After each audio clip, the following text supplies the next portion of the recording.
What's up, guys? My name is Jerry, and today we're going to be breaking down the Detroit Pistons and Portland Trail Blazers trade, and we're going to jump right into the video.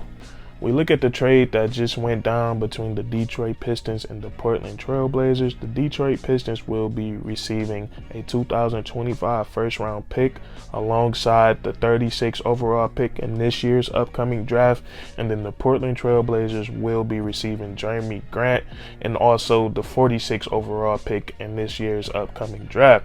So we look at this trade and we break it down. We start with the Detroit Pistons, and I think this trade makes a lot of sense for this team, and this is something that's been bubbling for a very long time. Jeremy Grant was at the top of trade conversations since this past NBA trade deadline, and it has finally happened. Now, the first thing that I want to say is, and I'm a huge Pistons fan, Jeremy Grant played great for the Detroit Pistons over these last 2 seasons, and I think it just came down to a very tough choice. Now, when I look at Jeremy Grant, he's your prototypical modern day NBA wing player. He's a guy that can move and play without the basketball. He can knock down wide open threes. He can put the ball on the floor and create his own shot, and then he's great at finishing around the rim. And then defensively, he has the size, length, and athleticism to guard multiple positions. So a lot of contending teams want Jeremy Grant, and I think what it came down to for the Detroit Pistons was the future and how much Jeremy Grant wanted. Jeremy Grant was eligible for a 4-year, $112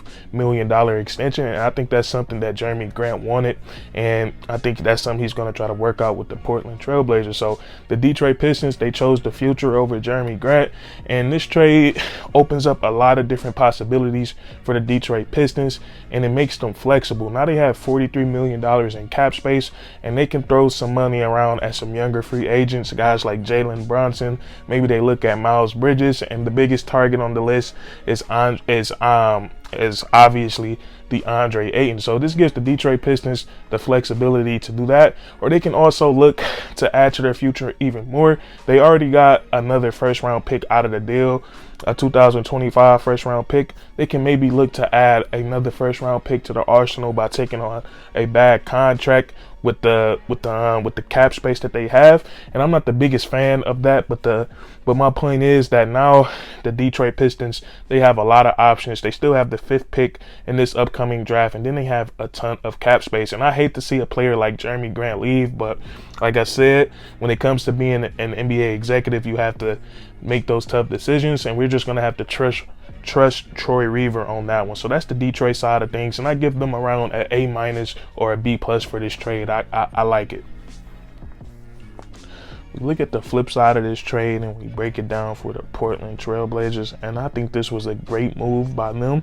We look at the situation that they're in, and I think it's completely opposite than the Detroit Pistons. They have a totally different goal. They have a superstar in Damian Lillard that they're trying to build around and create a win-now atmosphere, and I think the move that they just pulled off was a huge step in the right direction. And I think the fashion that they did this trade in was very strategic. They were able to acquire a quality player like Jeremy Grant without giving up their 7th overall pick, and I think adding a player like Jeremy Grant is going to be great for the Portland Trail Blazers. I think he's going to help them in a lot of areas that they're weak in, especially on the defensive side of the ball. We know going forward that the Portland Trail Blazers are going to have a smaller backcourt with Damian Lillard and Anthony Simons, so they're going to need a guy with size, length, athleticism, versatility on the defensive side of the ball like Jeremy Grant.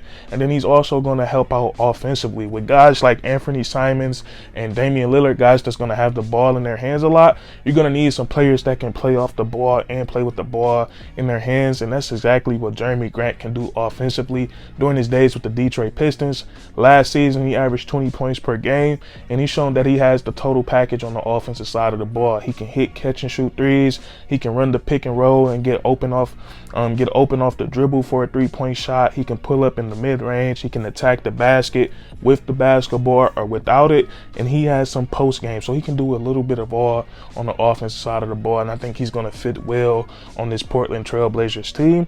And just like how I said, this trade gives the Detroit Pistons flexibility going forward. It also gives the Portland Trail Blazers flexibility going forward. Now, so we know they're trying to get into win now competition, win now mode. So with them still having a valuable asset like the 7th overall pick in their arsenal, I think they can also use that to bring in another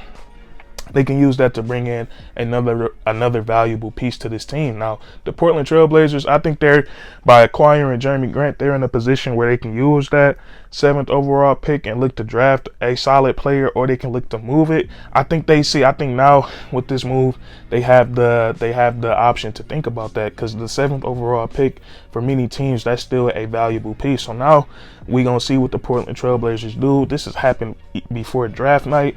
Who knows what's gonna happen tomorrow? But that's really gonna be it for this video. I think it was a great move by both teams. I give the Detroit Pistons an A-. I give the Trailblazers an A, just for acquiring a player that they really need and not giving up their most valuable asset. I think that was really strategic on their end. But that's gonna be it for this video. Just want to up you guys on that trade update. So if you enjoyed, leave a like, comment down below what you agree on, what you disagree, and then subscribe for more weekly content. We do this all the time, and that's curtains.